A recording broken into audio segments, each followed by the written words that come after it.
the lead word. This is your host, Chad Bauman.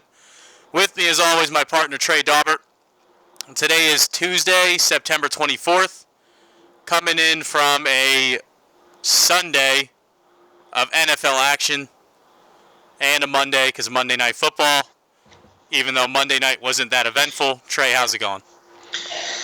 I'm all right, Chad. Just hanging in there. We got some good things going on with the site. If you guys notice, we have a little photographer on the site now. DC area did a Haskins article. So he was on the sidelines, took a picture of him, used it for my post. So we got a lot of good things going on, Chad. I did see the post. I didn't notice that was a picture taken by him, the photographer. But that's cool. It's good to know. So, Trey, like always, we got takeaways coming off of the NFL Week 3 schedule. I'm going to go ahead and jump right in.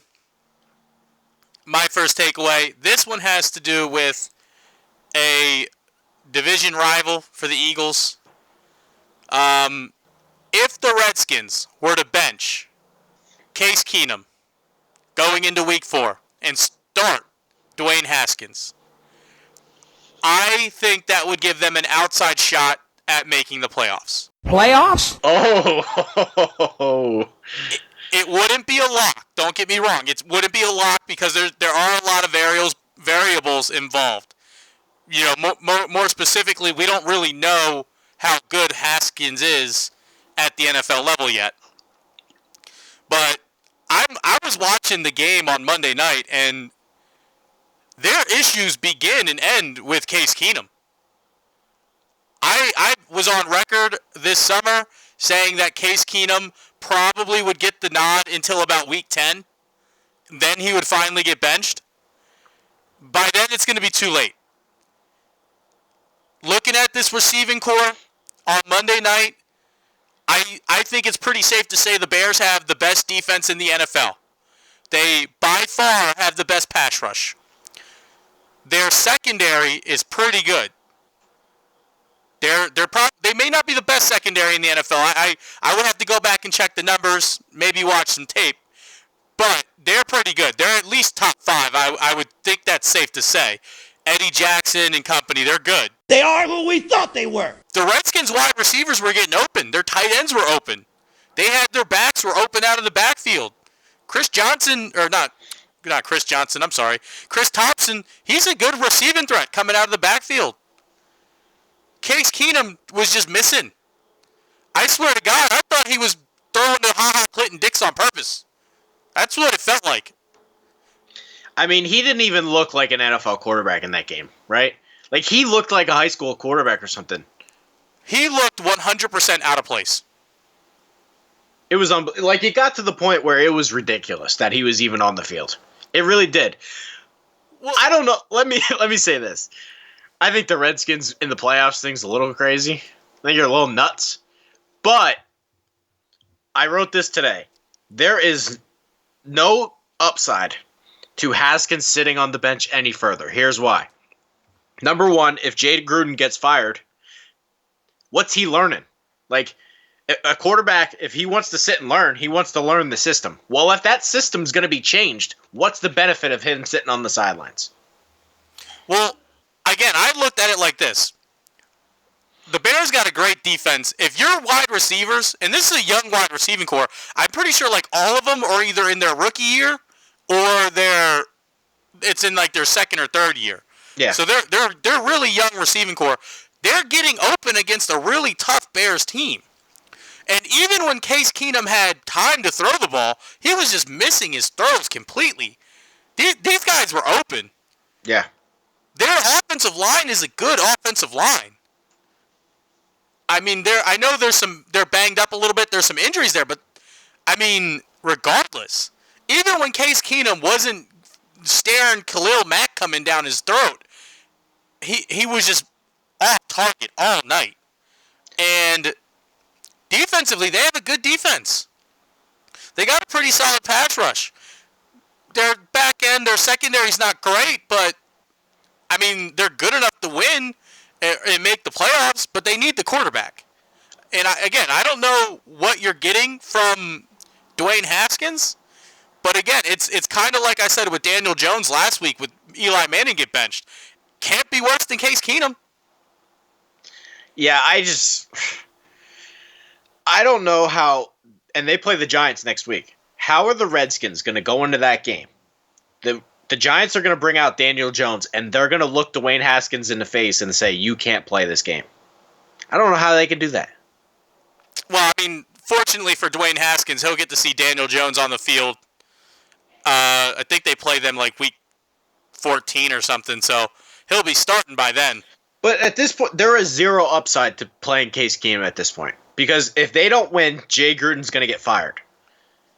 And Haskins sitting on the sidelines trying to learn Jay Gruden's system, well, it doesn't mean anything if he's not going to be there. It just doesn't make any sense to me. Well, you got me. By all accounts, it doesn't make sense. Like even, let's go back to the Giants for a second. Was benching Eli Manning the right move? Yes. But you know what it did for the Giants? And I don't know. A lot of it's probably false hope with the Giants right now. But it gave them a spark. It gave them some juice. It gave them some life. That game yesterday, Eli Manning plays that game for the Giants. They lose. And they don't just lose. That game's over in the second quarter. Yeah, because they're not coming back. They're not coming back down. They don't make that comeback. There's no chance. With the Redskins, that team looks defeated. That game was over against the Bears in the first quarter. When Trubisky's starting his drives at the 10-yard line because they're just turning the ball over, the game was over in the first quarter. The Redskins need a boost. The Redskins need juice. Well, hear me out, because this is the Redskins' schedule going the rest of the season.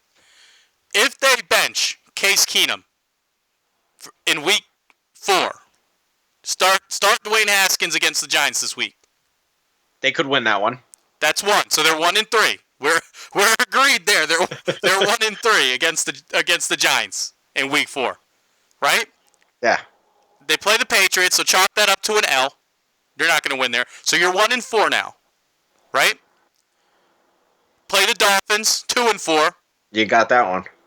San Fran. I know you like San Fran, so I'll give that another L.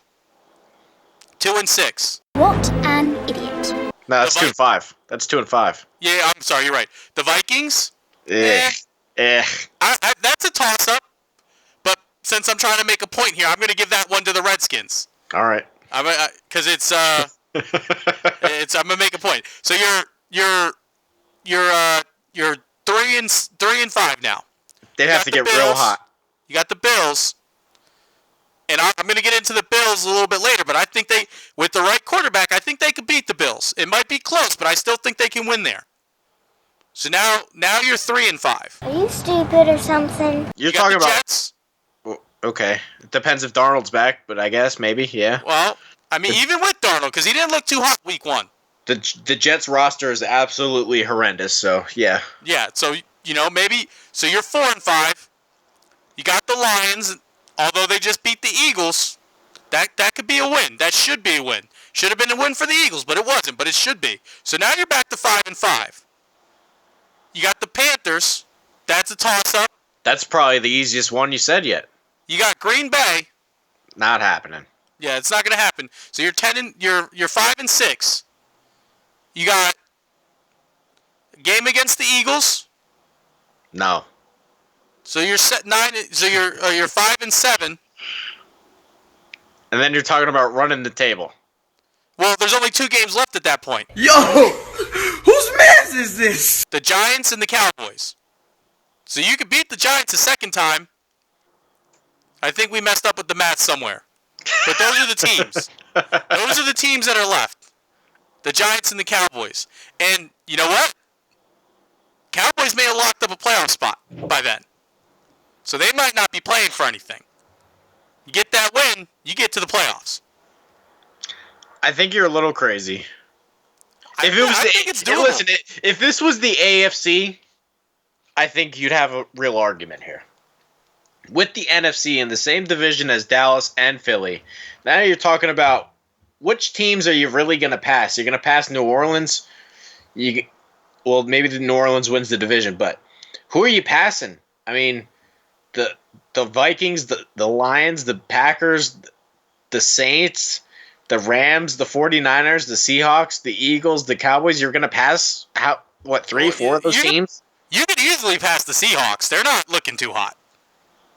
You're going to pass, well, I still think Philadelphia's going to get in, but like you're going to pass the Rams and or Philadelphia? No. Negative, Ghost Rider. The pattern is full. Well, I think the Eagles are still going to get in too. I'm just saying. I agree with you that it's time for Haskins. We know what we're getting out of Case Keenum. Well, yeah. I mean, again, I'm not saying it's a lock. I'm not saying, go to Sugar House and put all your money on the Redskins to make the playoffs if Case Keenum gets benched in Week 4. I'm just saying they have an outside shot to do it. If you want to make the playoffs, bench Case Keenum right now, and at least Dwayne Haskins, he's not going to be worse than Case Keenum.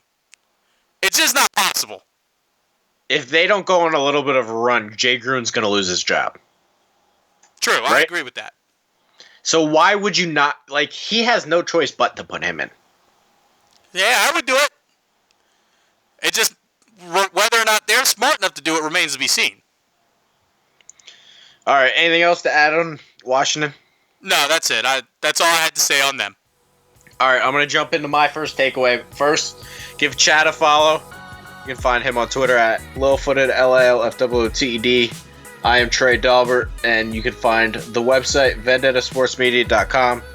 Give it a follow on Twitter, media_vendetta. Check out the Facebook page, Vendetta Sports. Subscribe to YouTube, and I will get started here. Chad, I think Cam Newton has played his last game as a Carolina Panther. Just hear me out. Cam Newton has lost his last 8 starts. He's 0-8 in his last 8 starts. You suck. In his last 4 games, he has 0 passing touchdowns. Cam Newton, in his career, has never had back-to-back winning seasons. For his career, he is less than a 60% thrower. Here's the biggest one. Newton has always been a rushing threat. On the season, Cam Newton has -2 rushing yards. I'm afraid that Newton is not the same physically. And right now he's sitting out again because he's hurt. I don't know if you're ever getting that Cam Newton back. And if that Cam Newton doesn't come back, he's the type of guy, he will fall off a cliff if he can't run. If Cam Newton can't run the ball, he will fall off a cliff. And right now, as of this year, he can't run the ball. I think he's played his last game as a Carolina Panther. I really do. I think Carolina Panthers looked at Kyle Allen yesterday, and I'm not saying Kyle Allen's anything, but Kyle Allen threw 4 touchdowns yesterday. Cam Newton has 0 his last 4 starts. 0.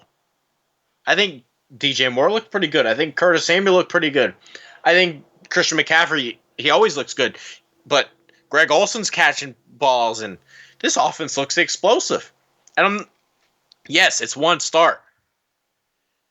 Cam Newton is not a good enough passer if he can't run the ball. I think he's done. I think he's made his last start in Carolina. I really do. I think it's over. I'm indifferent. I'm not going to agree with you. I'm not going to disagree with you because you kind of like sidestepped this a little bit. You briefly mentioned it. It just depends on whether or not Cam gets healthy or not. If he gets healthy and he comes back and he can run the ball again, no, he'll be back in the starting lineup, and he'll be solid job security. If Cam comes back and he's what we're seeing now, because clearly something's wrong. I think when Cam didn't run the ball in on the goal line against the Buccaneers, I think that should have set off warning bells. That's what it did for me.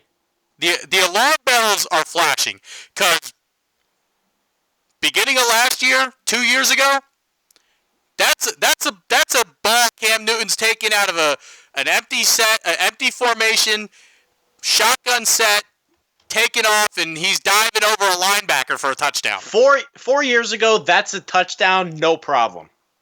That's what we're used to from Cam. We're not used to Cam. He didn't even touch the ball on the play. It was a direct snap, wasn't it? Wasn't it like a direct snap to one of the wideouts, and then they handed it off to McCaffrey? I can't remember. They ran some kind of like reverse, right? Some kind of. I don't remember exactly. I don't either. I feel like it was like a direct snap to a wideout coming across on like a sweep motion, and then a handoff to McCaffrey. Because I know McCaffrey had the ball when he got tackled out of bounds or whatever. Yeah. But I don't remember exactly, but I think it was a direct snap. I don't think Cam even touched the ball in the play. But again, my point is like, we don't know what Cam is going to be when he comes back. He's coming off the shoulder surgery. Maybe that's why he's not running the ball. He's not trying to get hit because Cam is a big dude, and he's always been, for a quarterback anyway, he's always been a physical runner. He's 6'5", like 245 pounds. Like, he's bigger than most middle linebackers, which is crazy to think of at the quarterback position. So if he comes back and he's Superman Cam that we've been seeing since he came into the league, no, he'll be back to normal, and he'll be under center again. If not, then no. Yeah, I think you're right. He's going to be somewhere else. They'll probably try to trade him and get the most they can for him. I mean, which that's an interesting question. If they do move on from Cam, obviously they're going to want to trade him. What do you think they're getting for him? I don't know, but I think this needs to be mentioned that Cam Newton, after this season, he has 1 year left on his contract, and if they wanted to, they could cut him and only eat $2 million of it. So they can basically get off of Cam Newton scot-free and move on if they really want to. And next year is going to be a good quarterback class, and right now the record's not too good. How many games are they really going to win with Kyle Allen? They might be in a position to have a high draft pick. They really might. And I really don't know.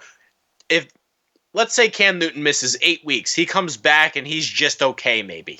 Because right now they're saying he has some kind of Liz Frank injury, and we don't know when he's coming back. Maybe he comes back right away. Maybe it's 8 weeks. Who knows? And let's say he comes back and he's just all right. You're going to risk that coming back next year? Hey, I'm not going to be a real patient guy now. Like I said, I don't know. It'll be interesting. If Cam's not 100%, I think, like you said, you do have to move on. If he's not 100%, you gotta move on, and you can't get stuck on a player in this league. It sucks to say. If you want to be a successful team, you need to move on from a guy when it's time to move on. And if Cam's not at 100%, it'll be you got to move on from him. Like that game against the Cardinals is a perfect example. I don't know if they win that game with Cam Newton. Negative, Ghost Rider. The pattern is full. Healthy Cam Newton, sure. That Cam Newton I saw the first 2 weeks of the year, they don't win that game. That first 2 weeks of the season, Cam Newton is one of the worst quarterbacks I've ever seen. There's something really wrong with him. What are you doing? You're acting like a girl out there. What are you, a girl or something? I definitely agree. I said this when they were playing the Bucks. Like, something is wrong with Cam. Yeah. He doesn't look right. He was slow on his delivery. The ball just wasn't getting there, and it wasn't going where he wanted it to go. All right, that's it for me for that. All right. My next takeaway, I want to talk about some of the unbeaten teams. So as it stands right now in the NFL, there's 7 unbeaten teams left. So the San Francisco 49ers, New England Patriots, Dallas Cowboys, Green Bay, Buffalo, Rams, and Kansas City. Those are the teams that are 3-0 right now in the NFL. Of those 7, I think there is a strong argument that only 4 deserve to be unbeaten. And the reason why I say that is because 3 of those teams, the Bills, Dallas, and the Rams, more specifically this point, Dallas and the Bills, they haven't really earned the wins they got. The teams that they've beaten aren't very good.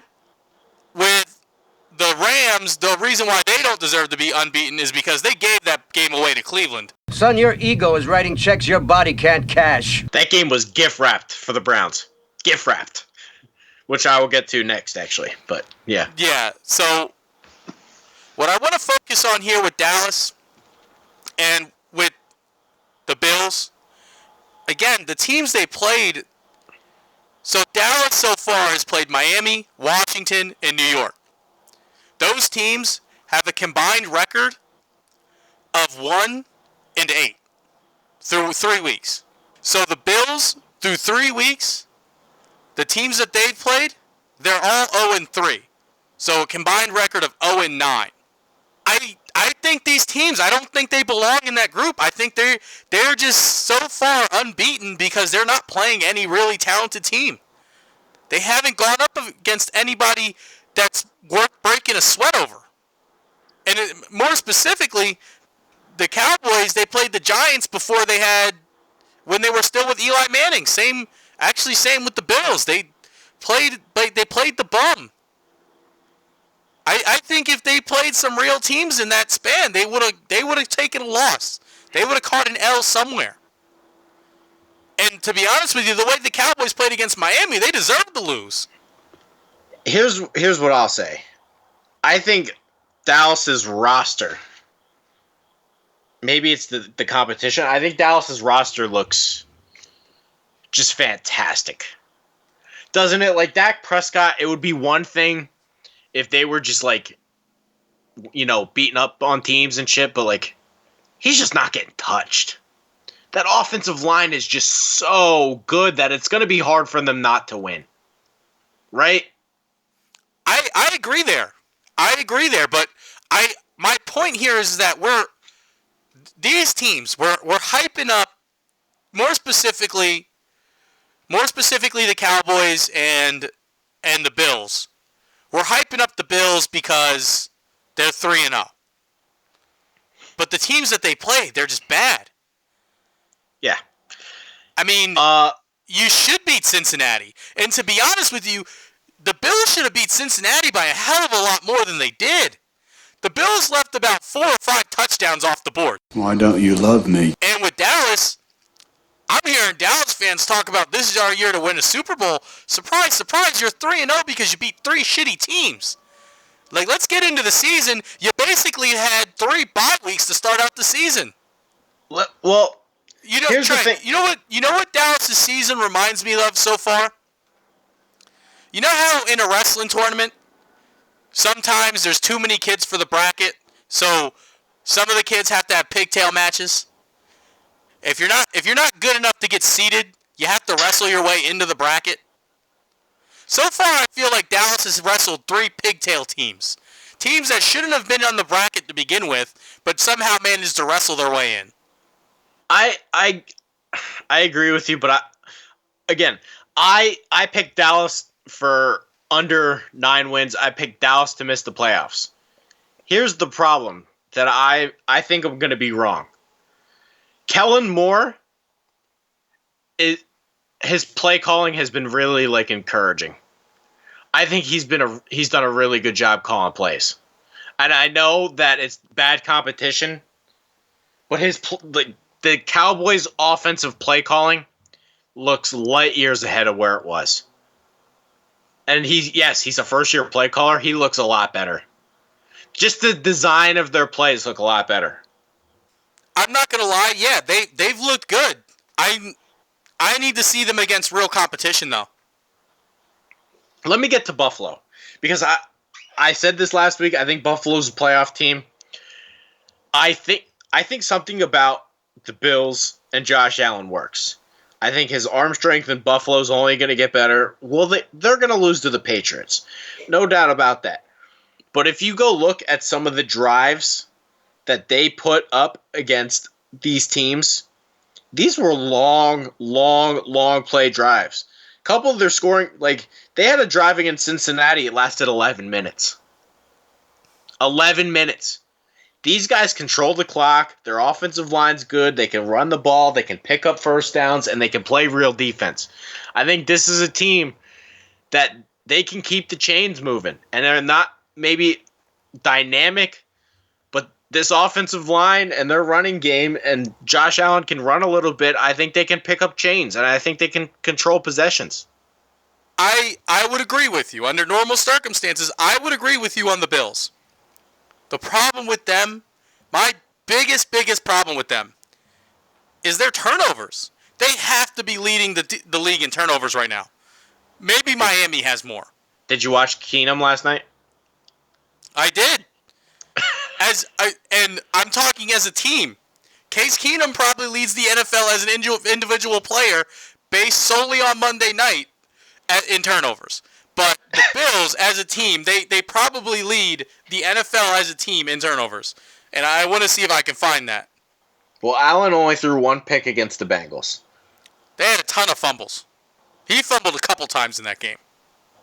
I wasn't prepared for this, Chad. Why are you the way that you are? All right, Allen has 3 picks on the year. I'm almost done. All I can find for them is turnover differential, and it says they're +1. It doesn't say exactly how many turnovers they have, though. I almost got it. I'm going through all the box scores. I'm on the last one. All right, so Allen on the season has thrown 3 interceptions. He's fumbled 4 times, and T.J. Yeldon has a fumble.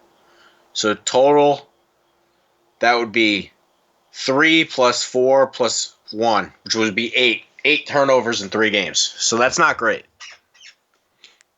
I'm saying, man, against some bad teams, you got some turnovers. You start playing better teams, those turnovers, they turn into points the other way. Playing Cincinnati, yeah, you're going to be able to stop them, maybe hold them to 3 depending on where you get the turnover at. Playing middle of the pack teams. These other teams in the playoff hunt. It's going to be tough. But I think we talked about this last week, though. This Buffalo Bills schedule is incredibly weak. Incredibly weak. Now, this week they have New England. But that's a division team. After that, they get Tennessee. As long as Mariota's the quarterback, that's a winnable game. Then they get winnable. It's winnable, but Tennessee has a stingy defense. They still haven't played Miami yet. Those are 2 wins. That's true. I'll give you 2 wins in Miami. Washington, if they don't make the change by then, they're going to win that one. Cleveland, they're a total mess. Who knows? Denver doesn't look great. Pittsburgh, they're 0-3. There's a lot of winnable games on this schedule for Buffalo. And right now, they're already 3-0. All right, man. I still think they're pretenders. They're 3-0. You give them... That's without the Dolphin games. That's 5-0. That means with the Dolphin games, they basically got to go 4-10. Or no, 4-6. Yeah, 4-6. I still think they're pretenders, but we'll see. We'll see. Okay. Trey, anything else? No, I'll start my second takeaway. Chad, I don't know if you can fix stupid. And I know it's week 3, and I know this is the time of year where people go nuts and they overreact, but I just don't know if you can fix stupid. Freddie Kitchens, to me, looks stupid. What an idiot. In the history of the NFL since they began tracking play call, nobody has ever run a draw on 4th and 9. Nobody. I don't know how bad. Like, how can you fix stupid, Chad? How are you running 4th down calls on 4th and 9? You can't run the ball there. Everybody knows that. He just looks lost, man. I don't know. Maybe he's overthinking. Like you said, no one's thinking you're running the ball on 4th and 9.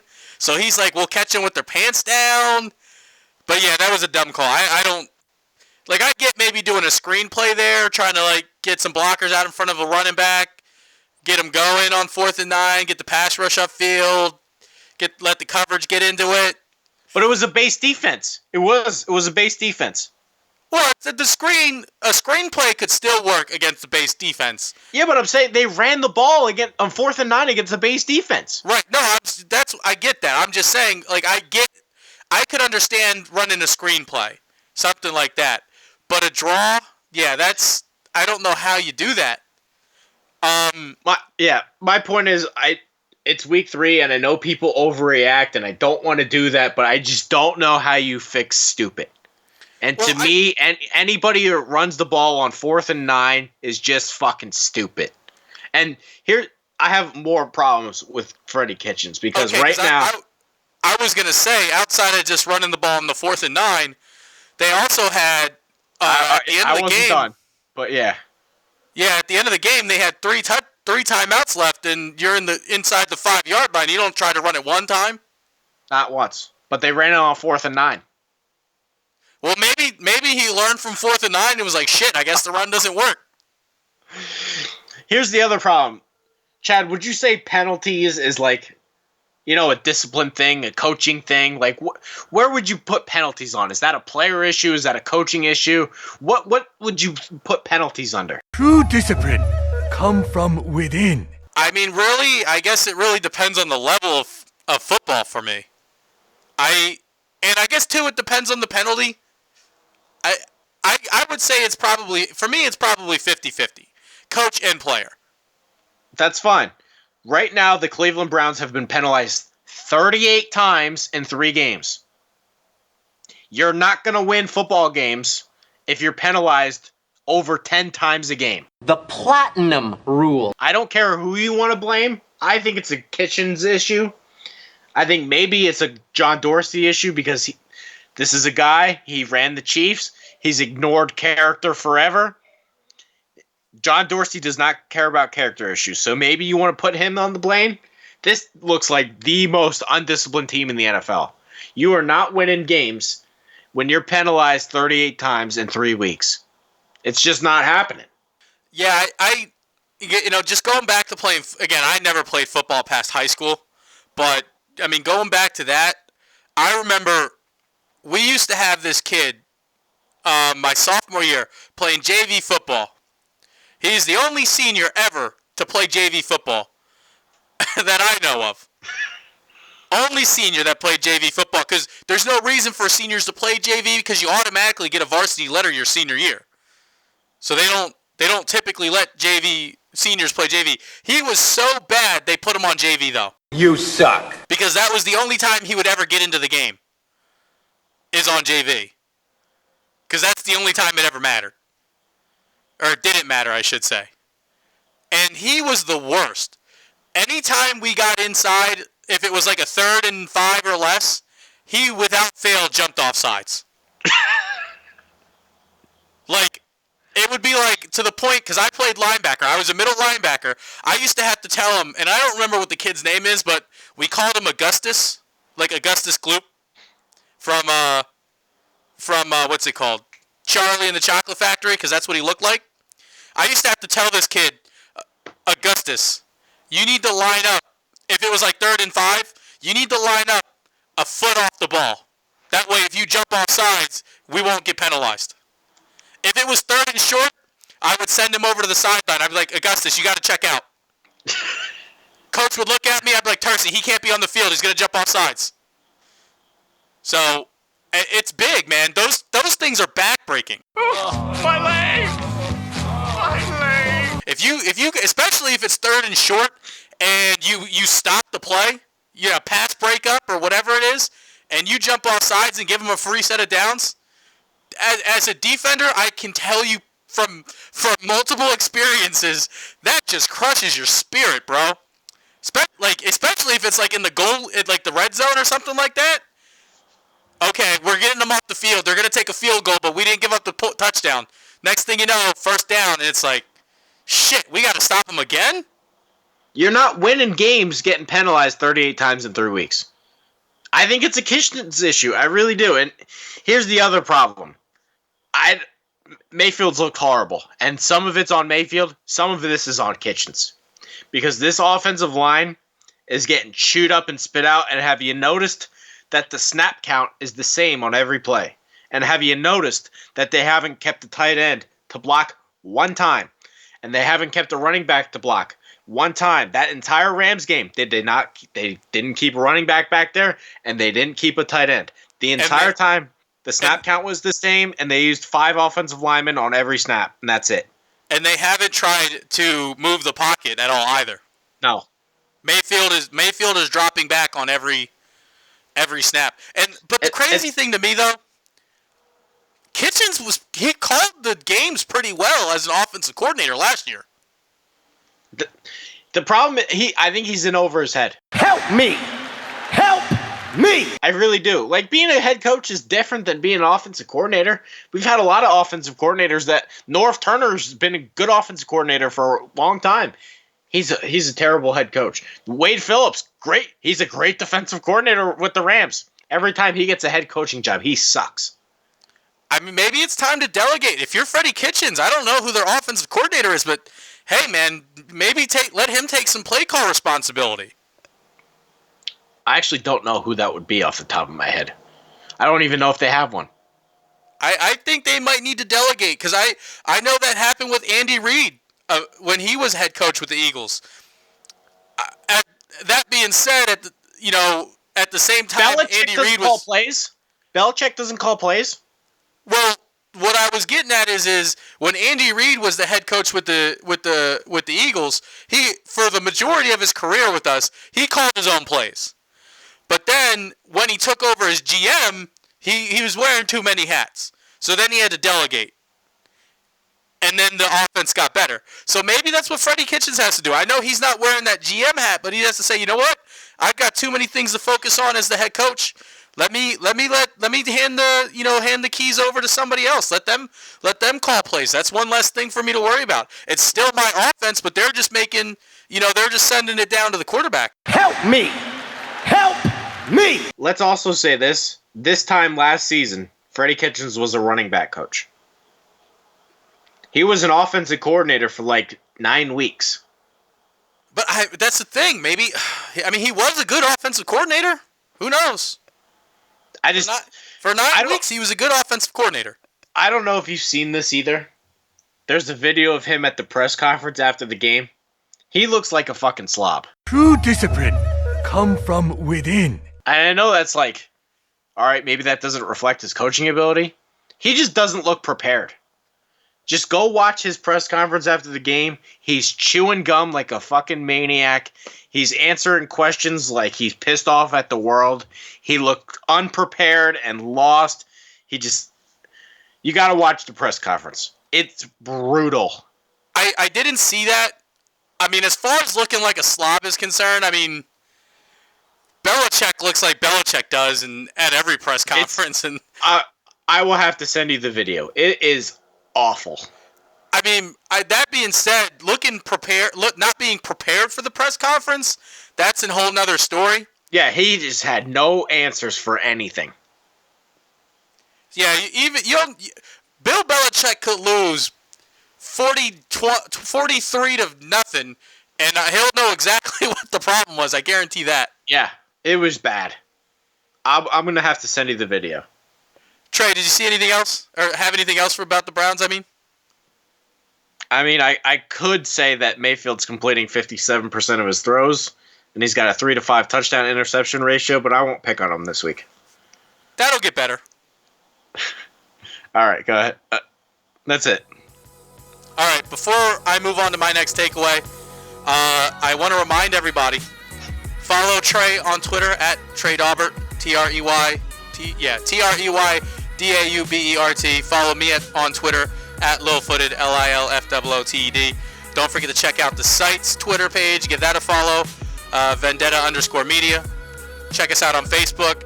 Go to the YouTube channel, subscribe, like the videos, watch the videos, love the videos. That way we can keep putting videos up. Love the videos. I like that one. You like that. So moving on to my third takeaway. What I got for you is I'm coming back. I'm revisiting the Ravens. I talked about the Ravens after week 1. After they beat the brakes off the Dolphins. I said, Lamar Jackson calmed down on the whole 5 touchdown things. He came out. He put a beating on the Cardinals. And everyone was like, oh, it's not a fluke. They beat the Cardinals. I was like, yeah, it's the Cardinals. They beat up on the team that had the first pick in the draft this year and the one that's going to have it. I should say the one that just had it and the one that will have it this year. Yeah, especially now that Eli's not starting in New York. Yeah. So here's the thing. Coming into this week, I'm actually at the bar on Saturday, and somehow Lamar Jackson comes up, and I'm like, He hasn't really played anybody. Some guys telling me, oh, did you see his throws? I'm like, yeah, I saw his throws. With the exception of one throw to Hollywood Brown was a good ball placement. Everything else was wide open by like 5 yards. And they're like, no, watch. When they play the Chiefs, he's going to have a great game. Well, I watched him play the Chiefs. That was on ABC in my area. And until about the halfway through the third quarter, I wasn't impressed. I don't have his stats pulled up. Well, I was looking at him earlier. I think he was like 13 for 24 or something like that. Like 150 yards and a touchdown. In the overall game, he was 22 of 43. Oh, that's what his stats were? 22 of 43. For zero touchdowns. I don't know what side I was looking at. Maybe I was looking at an old. You were probably looking at his halftime stuff or something. No, you know what I think it might have been? I think it might have been the stats from when they played Baltimore last year. Because all I did was search Baltimore. Not Baltimore. When they played. Did they play the Chiefs last year? Yeah. Either way, he completed barely 50% of his throws. Right. Barely. And the thing about it, and I didn't look up his average yards per completion, but one thing I noticed watching the game, none of his passes went beyond 15 yards. Nope. They were all within 15 yards of the line of scrimmage. And that's exactly what you get out of Case Keenum. If you want Case Keenum as your quarterback, be my guest. They are who we thought they were. And again, I might have missed one here or there, but I only remember him throwing over 20 yards 4 times in the game. And again, there could be more, but I only remember 4 of them. You're not going to win in the league if you can't throw the ball down the field. So, of those 4, or 1 was almost a pick, 2 were completions, but they were 50-50 balls that he just threw up with a prayer. And this Chief defense is not good. Yeah. So, the one was he threw it to Roberts on the goal line. That was one he just threw up, and I think the other one he just threw it up to Willie Snead. And Willie Snead just made an amazing catch. Again, I don't get it. I've never understood it. I don't understand anyone that thinks Lamar Jackson's going to be sustainable franchise quarterback. Chad, how about this after the game? Before the game started, Lamar Jackson ranked 3rd in the NFL in adjusted completion percentage. After this Chiefs game, he fell all the way down to 26th. Is this your game? Huh? Because that's how bad he was in that Chiefs game. He couldn't hit the broadside of a barn. And the funny thing is the one 4th down play, he had 2 receivers standing right next to each other. It was Hollywood Brown and one of their tight ends were standing right next to each other on the sticks, and he threw it at both of their feet. There was a play during the game, too. Mark Andrews was wide open. He was raising his hands, and Lamar Jackson looked at him and said, "What do you want me to do about it?" basically. Well, I saw that. He was already... by the time Mark Andrews came open, he had already crossed the line of scrimmage. So I just thought it was so funny, though. Yeah, it was. I was laughing when I saw that. I think you're right. I've been saying it since the guy got drafted. He never threw 60% in any season at Louisville. He's not an accurate thrower of the football. You're not going to win in the NFL that way. And how many times did the Ravens go for it on 4th down? And let's talk about this too. We're gonna sit here and act like that game was close. It was not. They got worked that whole game. Kansas City took their foot off the gas. That's the only reason why the game was close. That game was never in doubt, ever. Again, I think anytime you're going for it, I think anytime you're going for it more than once in the first quarter, I think that's a pretty big indicator on how far apart your teams are in talent. That game was never, ever in doubt for Kansas City. I saw a lot of people on Twitter like, "Ooh, let's run this one back." What more do you need to see? That game was watch the game. That wasn't close. I think Harbaugh went for it twice. He went for it once after they crossed the 50. They were on the 40-yard line. Then he went for it again. It was like 4th and 2 from like on the 20. And then they score. The Kansas City, they come down and score. And then they go for it again. It's like 4th and 3 on the 35. I'm like, who else would do that? Who else in the NFL with a quarterback that's competent is like, oh, you know what? It's only the first quarter. We're on our own 35-yard line. Let's go ahead and go for it. That's because no one else in the NFL is doing that in the first quarter. They knew they weren't winning that game unless they had to be perfect all day. They just couldn't keep up with the Chiefs. No. I don't have anything else for the Ravens. Do you have anything? No, it's just I've been saying this forever. I don't understand the people that are in on this Ravens team. Chad, I would love nothing more in the world for them to be good. I just can't. I'm not doing this anymore, Chad. I've seen enough Kyle Bowlers. I can't do it anymore. When do you think Trace McSorley takes over? Oh my! I can't do it anymore. I've seen Tony Banks. I've seen Trent Dilfer. I've seen Elvis Gerback. I've seen Kyle Bowler. I can't fucking do it anymore, Chad. I'm not buying into Lamar Jackson because I know how this ends. And I know he can't throw the fucking ball. And I know that's not sustainable. It's going to be 4 more years of this bullshit where he can't complete 50% of his throws. I will say this. He is really hard to tackle. Yeah. He's a great running back. All right, Trey, do you have anything else takeaway wise? No. Oh, yeah. I had one more thing. Chad, I think there's something to be said for, pulling out ugly wins, I think there's something to be said for, because everybody has a bad day, What are you like on your worst day? Because everybody's great on their great days. What are you like on your worst day? I think the San Francisco 49ers couldn't have played worse on Sunday.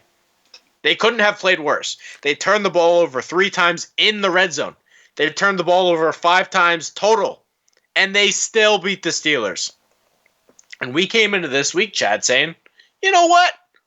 Rudolph's going to be capable. Maybe he's not going to be Big Ben, but Rudolph, he played all right against Seattle. And you know what? The Steelers, they're 0-2, and this is a must-win for the Steelers. The Steelers got to win this game, and they're going to come in hot. The San Francisco 49ers could not have played worse, and they still won the game, Chad. That gives me more confidence that this team's going to be good, because this is a really young team.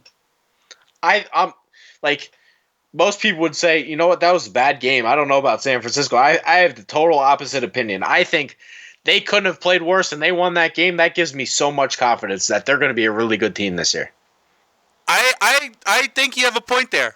I do want to add to that. I think what they need to start focusing on is protecting Jimmy Garoppolo. He was under fire all game. He took a lot of hard shots. He didn't get sacked a lot. I think he got sacked a couple times. I think he only actually got sacked twice. But he took a lot of hits that, he really didn't need to take. I think they got to work on figuring out something to do with that offensive line, figure out the slide protection, maybe move the pocket, get him rolling out in space.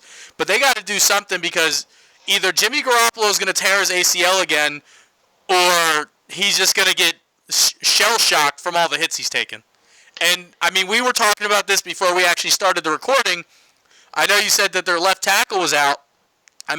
That's true, but he wasn't just taking pressure from the left side. It was coming up the middle. It was coming off the right side. He was getting hit from everywhere.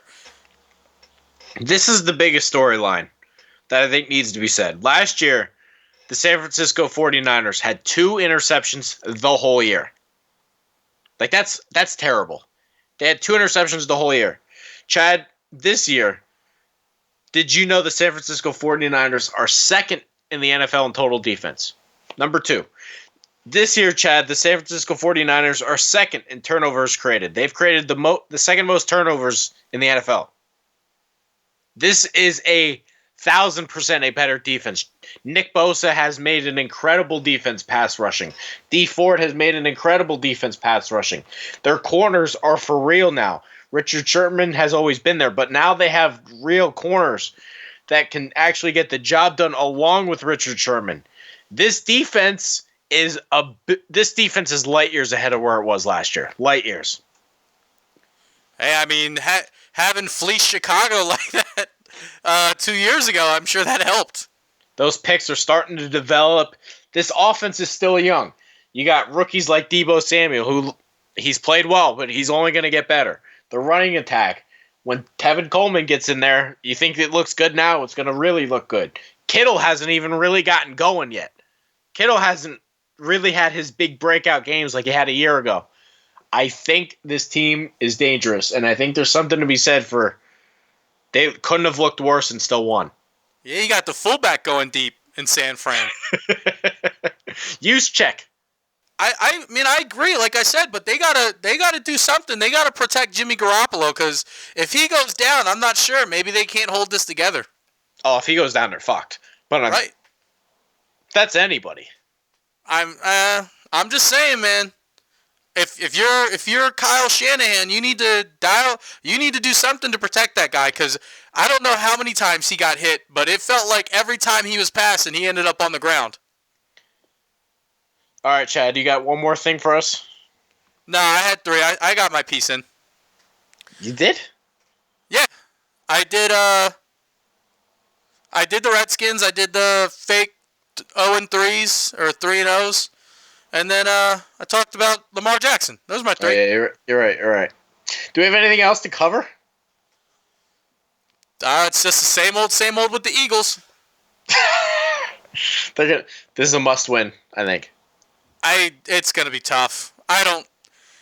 You got your Alshon's coming back. I'm not gonna lie, they might be 1-3 at the end of this game on Thursday. It's tough, man. They come off this game against the Lions, and now they got the Thursday night game. They're still missing Deshaun. I don't know where the defensive line is. Yeah. Jim Schwartz must have found out that he can blitz, and then it's like he just spams it every fucking play. How about who's gonna win the AFC North? I'm still picking 7-9 might get it done. I'm still picking the Browns. All right. I'm all day on the Baker train. That's about it for me then. All right. Well, that'll do it. Don't forget to give Trey a follow on Twitter, TreyDaubert. Check me out on Twitter as well, at Lilfooted, LILFOOTD. Don't forget to give the site a follow on Twitter, Vendetta_media. Check us out on Facebook too.